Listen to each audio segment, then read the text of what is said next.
Ocarina of Time is my favorite game of all time. I love it. I love it. I love Ocarina of Time. You mentioned Ocarina of Time to me, I'm going to go on like a million rants about how awesome the game is. I love the gameplay. I love the story. I love the characters. I love the music. I love everything about it. I've replayed it more than I've replayed any other game. I think I have more hours in Ocarina of Time just replaying it over and over again than I do any other game ever. I've been playing it since I was like 5 or 6. I played it on the N64 back when I was really little. My parents had an N64 with like the original Ocarina of Time cartridge, and that game immediately captured me. I was lost in Hyrule. That game was like a second life to me. I was like, oh my god, I am Link. This is so cool. I'm running around killing monsters. It just felt like a massive adventure, and like it was so mysterious too. I was like, what is over the walls over there? Hyrule Field is surrounded by a bunch of walls. What is beyond those borders? As a little kid, I don't understand that like a game has like boundaries. So I'm looking over the walls and I'm like, what's over there? I want to go over there. There was just so much mystery. The game felt so big. This is like back in like 2010s, or maybe no, it'd be like the 2010 or 2011. I played Animal Crossing on the GameCube, SpongeBob Battle for Bikini Bottom. I played Pokemon Snap, Pokemon Stadium. I didn't have a Game Boy, so I just used rental. Ocarina of Time was like my favorite game. And then we got Twilight Princess later, and I fell in love with that one too. So yeah, Ocarina of Time came out in 1998, and the world never recovered. They were never able to make a game better than Ocarina of Time, unfortunately. Yeah, they tried, but just, Ocarina of Time's too good. I mean, look at these graphics. Look at these graphics. I mean, you can't beat that. Move out of the way, PlayStation. You can't beat this. I think I was in middle school when I discovered the ROM hack. I knew about randomizers. Randomizers are a patch for a legally obtained ROM file of a game, specifically Ocarina of Time. They procedurally move around a pool of items to place them in different areas. So like you find the hookshot in like the graveyard in base game. Well, now you might find the hookshot in Lon Lon Ranch, where there's like the pillar with like the building with like the milk crates, and you move them around and you crawl into the crawl space and get a heart piece. The hookshot's there now, so you got to go there. Or the hookshot is the reward for getting all the big pose. So, you know, it's a mixed bag. Sometimes you just get unlucky. Nowadays, randomizers are super advanced, and you can pick and choose like what gets randomized when you're playing. So you can randomize like the sounds and the colors of Link's tunic, and you can randomize like the locations of areas, so every entrance can be different. It can get really, really crazy. You can go full on. This can be impossible to beat kind of randomizing, where it's just incredibly complex. I could never do it like that, but you can if you want to. I have played a couple randomizers. I played a lot of them. I almost never finish them though, because they can be kind of boring sometimes. Not like really boring, just like so when you start out, you go to the house with like the 4 chests in them, and you open all of them, and then you get, you know, 5 rupees, 1 rupee, and then, oh look, it's a heart container. Don't need it. So you just go and you leave, and you're like, well, now what? And then you're like, oh yeah, there's a chest where you get the Kokiri sword. Oh, that's also 5 rupees.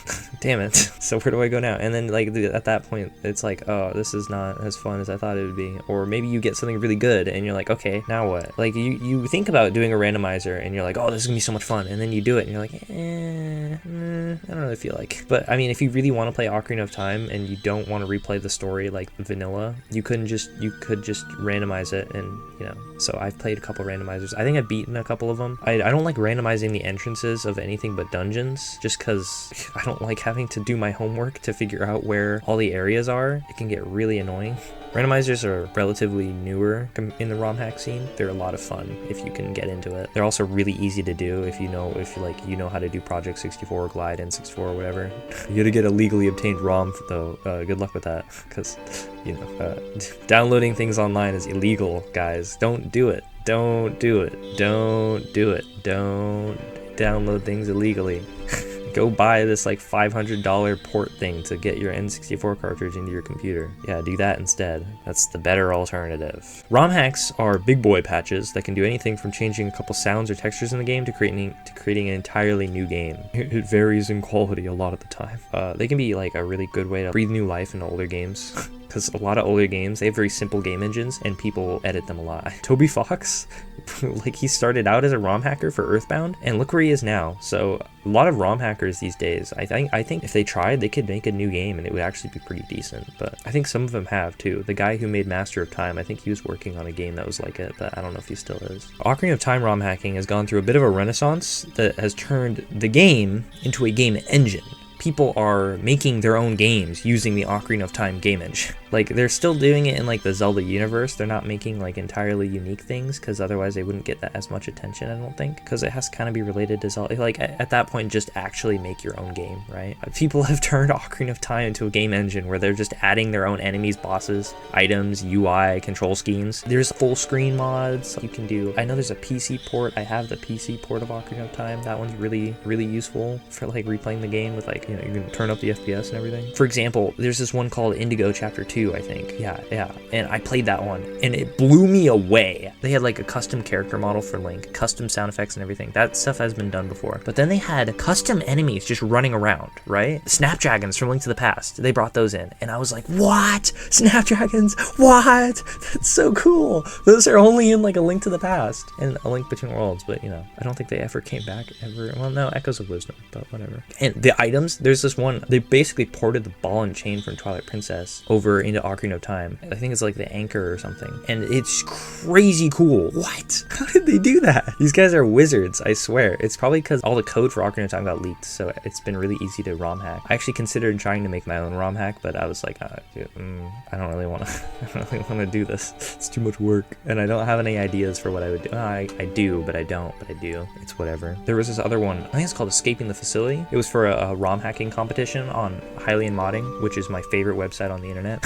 Where people just post their ROM hacks, right? And there's modding competitions where they encourage people to make a bunch of like, you know, little short ROM hacks based on like a theme. First one I believe was escape rooms. So we got a couple of really cool ROM hacks. I think the winner of that one was Crystal Clocks, because they had like a custom item that was like a slingshot. It's called the drag shot, and you would shoot it and it would shoot it slowly. So you would do puzzles where you'd time your shots and it would hit switches in a certain order. I thought that one was cool, but my personal favorite was Escape the Facility because it had new character models. It had really great atmosphere. It was like a steampunk apocalypse kind of thing where you're in a destroyed facility that's like steampunk based. It didn't have like custom music. It had custom character models and everything. And it was really well done in the atmosphere department. And near the end, they showed off a couple of like custom items. I think a lot of them were for Indigo Chapter 2, because that one's going to be, it's a demo right now. I think it's going to be turned into a much bigger game project that hopefully they're still working on. They're basically, there's like rocket boots or something, rocket like arm boot things, whatever. And you would like be able to fly. It was crazy. And then they ported the Zora swimming over from Majora's Mask. I know they did that in Indigo Chapter 2, but I was still like, wow, this is such a great cool thing they did. That was my favorite escape room one. That one just had an amazing atmosphere. Like, it was really well done. As for the legality of ROM hacks, Nintendo, I love you guys. You guys make great games. Yeah. Look somewhere else. I'm not talking about Zelda. I'm talking about Belda and Gom Jacks. Yeah, Gom Jacks. It's a new soda brand. Yeah, new soda brand. You guys should try it sometime. It's pretty cool. Yeah. Go away, Nintendo. Because stop watching my video. Hopefully you're not watching it.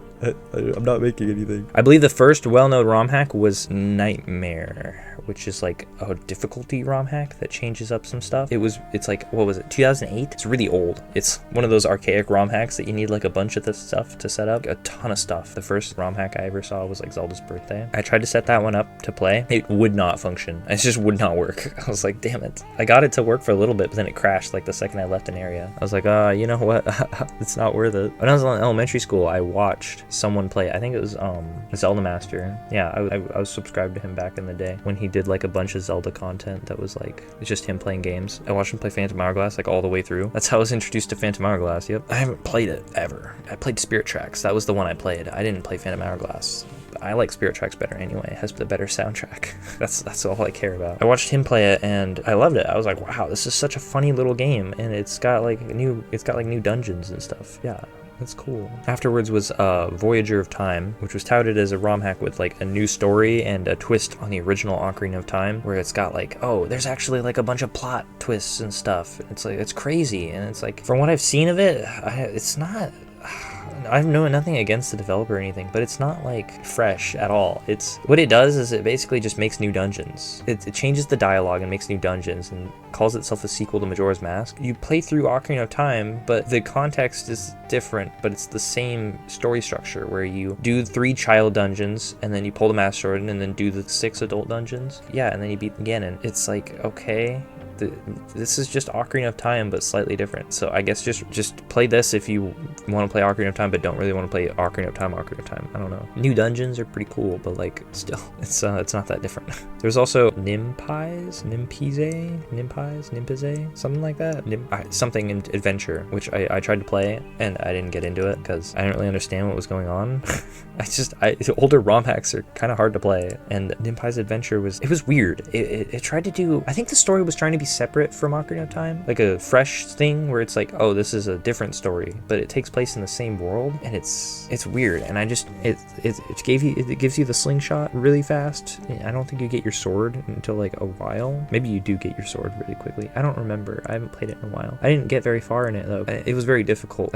Not like the combat being difficult, but like the puzzles were kind of like weird. I didn't like the puzzles very much. They just weren't enjoyable in my opinion. I don't know. I didn't like them. But again, nothing against the creator. I'm sure it took a lot of effort to make it, and you should definitely try it if you're interested in ROM hacks, but it's not for me. Dawn and Dusk was I think it was the first ROM hack I played. No, it was not the first one I played where it was like new textures and stuff. It's one of the first ones that was made that got like kind of popular, where it like added new textures and like had a new world, because like all the ones before it were like they didn't really change the world that much. They just reused Ocarina of Time's world. But Dawn and Dusk had its own overworld and its own dungeon. I think it had like 2 dungeons, but it took place in like another world that wasn't really Hyrule. It was more like a dark fantasy inspired place, but you had like a new shield design, and I was like, oh, new shield. And then you get like an iron shield that's like a Hylian shield that you can actually use as Child Link, and I thought that was really cool, even though it was like basically nothing, but I loved it. I thought that was really cool. It was a nice little thing that it felt really fresh to play it. It was just great. I loved it. Fate of Bombiwa,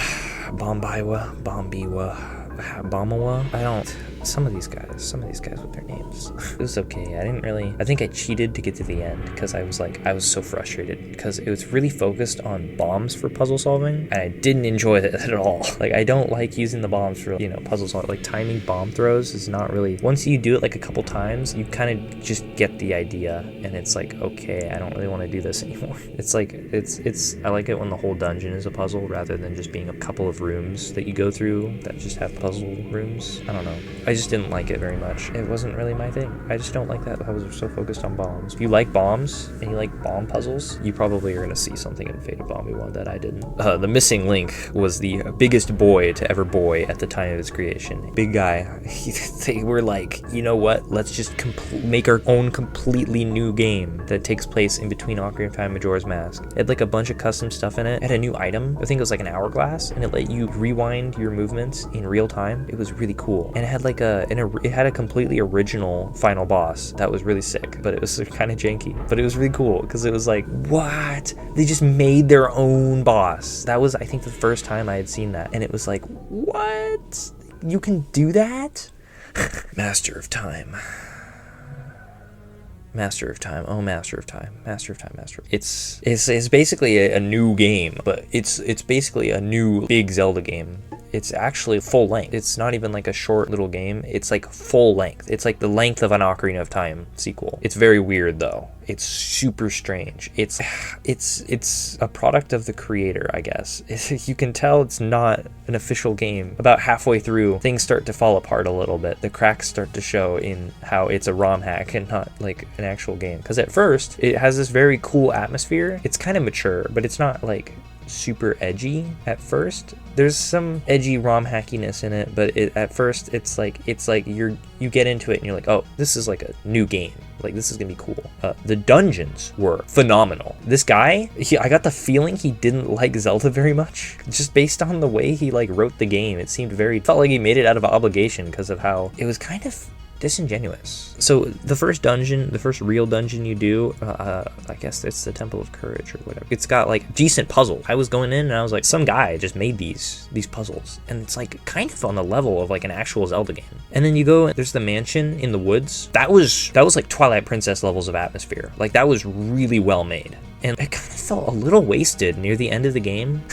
because the story, Abello, this it's like a land away from Hyrule that Link goes to after Majora's Mask, supposedly, and time still slows down as he gets in there, and then it stops completely when he gets to Abello, and it's like, whoa, it's never turning night. That's weird. And the whole story is that people are starting to get cranky and stuff because they're not sleep, because there's no nighttime anymore, because monsters used to come out at night, and there was a hero that came and stopped time. Well, you get there, and then your fairy, who's named Night, which I'm realizing is kind of funny because, you know, the whole not having a night thing, but she is like, you know, hey, this place, people are cranky and I'm not liking it. You should help me bring time back. And Link's like, you know what? Yeah, that sounds sick, man. I like adventuring. And then they go on an adventure.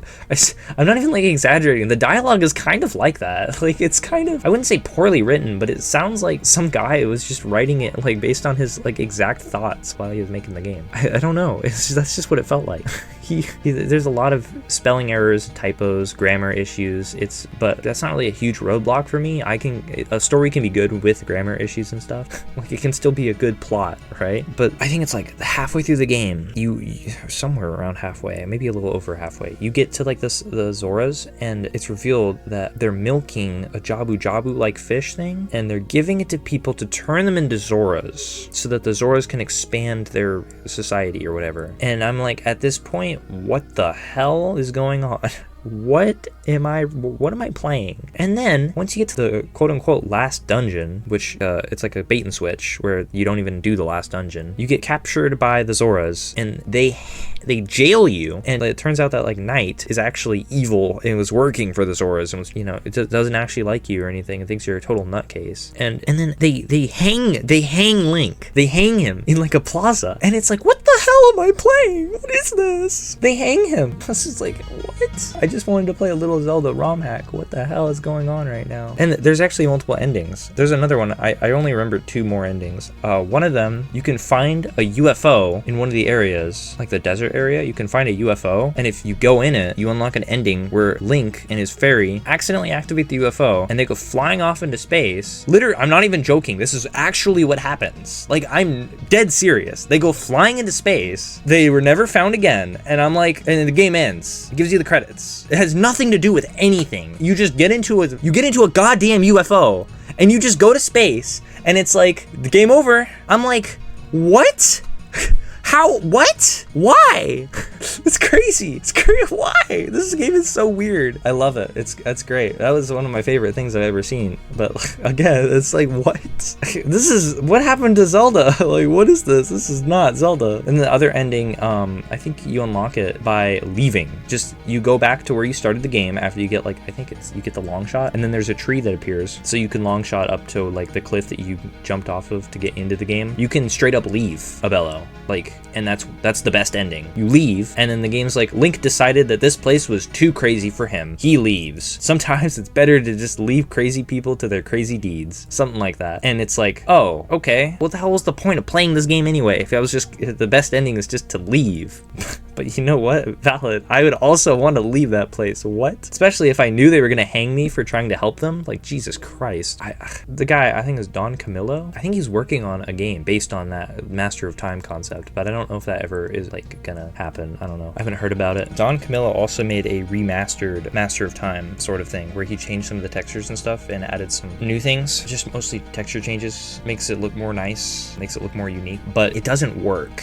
There is a bug about a couple dungeons into the game. This is before that big like weird plot twist. You had to get the silver scale from the Zoras, and after you do the game, the second it gives you the silver scale, the game crashes. And as of me recording this, there is absolutely no fix for this. It is game breaking, and there is no way to get past it unless you're like me. I just used a hack to give myself the silver scale so I could progress, because I didn't want to go back and restart my saves to play the original version again to finish it. So I just played on the remastered one and gave myself the silver scale. The Space World experience, the Space World 97 experience, was created after an older build of Ocarina of Time was found on an F-Zero cartridge. F-Zero players were like, wow, an older F-Zero cartridge. And then all the Zelda players pushed them out of the way and was like, oh, there's Zelda on here. And then they took out all the game files, put them online, and then suddenly we had basically a playable version. Not really playable, but we had these maps, these data files, we had these older sprites of like UI stuff, older character models, basically an entirely different story from what we got. It was like looking into a mirror into an alternate universe. This is the Ocarina of Time we could have gotten, and it is completely different. It's so weird. And then a bunch of those rabid Zelda ROM hackers recreated the older build to be playable, and it's the trippiest thing I've ever played. The controls are different too, because I think you use the A button to attack, and you pull out your sword and shield without, because when you pull out your sword and shield in Ocarina of Time, Link will swing automatically. The second you pull out your sword and shield, like you push the button, he swings to unsheath it. But in this, he just pulls them out without swinging. And it's a tiny little detail, but it does change how you play the game ever so slightly. And I think I like it better. Not the button. I think the fact that the attack button is the A button is actually worse. It's so weird to get used to. It took me a long time. I just kept pressing B and like rolling or jumping. Oh no, there's no rolling. I think you just jump. And to do a jump attack, you would have to jump, because there was a jump button back then. You'd have to jump and then press the attack button while your sword and shield was out. It was a really weird experience. And then they recreated a bunch of the maps. The old Deku tree was way different. I could go on a whole rant about how different it was, but that's not really the kind of video this is. This is about ROM hacks. This is a cool ROM hack. You should definitely try it if you're interested. Like if you're interested in like game history or whatever. If you've played Ocarina of Time, you should definitely try this.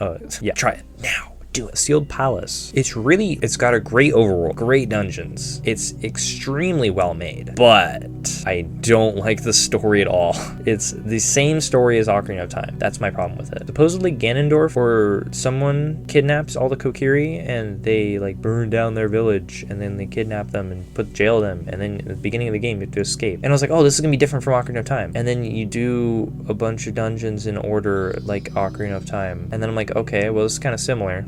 And then you pull the Master Sword and you become Adult Link, and I'm like, oh, here we go again. It's another one of those things where it's like, we made a new story, but it's actually just Ocarina of Time, but slightly different.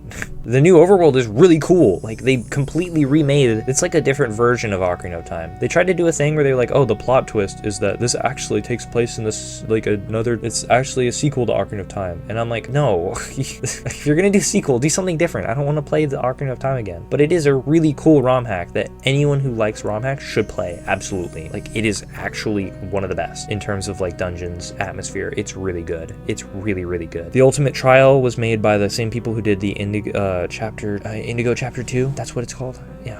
I think it's Chapter 2 because it's like a second demo, because it's just called Project Indigo, I think. But Ultimate Trial, very good. It's very, very good. I have not beaten it. Don't want to change it back to easy mode. I want to play it on hard mode, but that also means I keep dying. And eventually I just got bored of dying. So I was like, I don't want to play this anymore.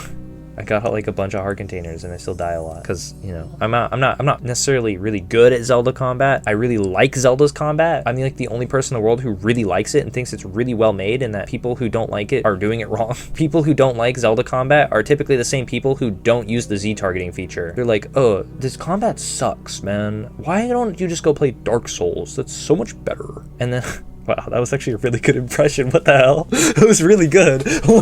Where did that? And then I'm like, no, actually, you're. And like I see them, I watch them play, and they're just swinging wildly. And it's like, you know why do you think the combat's bad? Because you're not doing the combat. You're just swinging wildly. Target the enemy. You can strafe around the enemies, by the way. You can shoot at them with arrows and bow stuff. Like, I love fighting Stalfos. They're probably my favorite enemy in Ocarina of Time. You wait for them to, like, before they're about to attack you, and then you hit them. You can time your hits so you can keep hitting them over and over again. It's really cool when you get it to work. I hope I have footage for that. But yeah, I mentioned Hylian Modding earlier, and it's my favorite website on the internet, absolutely. It's basically anytime anyone makes like a big ROM hack, a little short story or whatever, it's put on Hylian Modding, and I immediately go, like, I check like every week. I go on Hylian Modding to check for new ROM hacks, and it's great. I you know, it's really great. There's a new one actually that just came out that I have not played yet as of recording this, called Time Lost. It's a sequel to Master of Time, where, you know, Link left a bellow.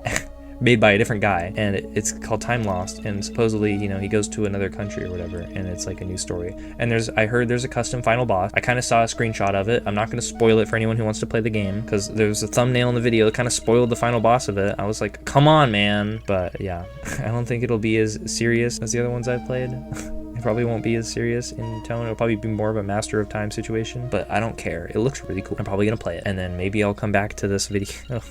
Maybe I'll come back to this recording after I'm done. There's another one I'm in the middle of right now that just came out called Sands of Time. Ganondorf takes over Hyrule. The sages don't seal him away. Link dies. I hate the downfall timeline concept in general, but this is a really cool ROM hack. I really wish they would just remove that concept from the timeline, because it's like, what happens when the other Links die? What?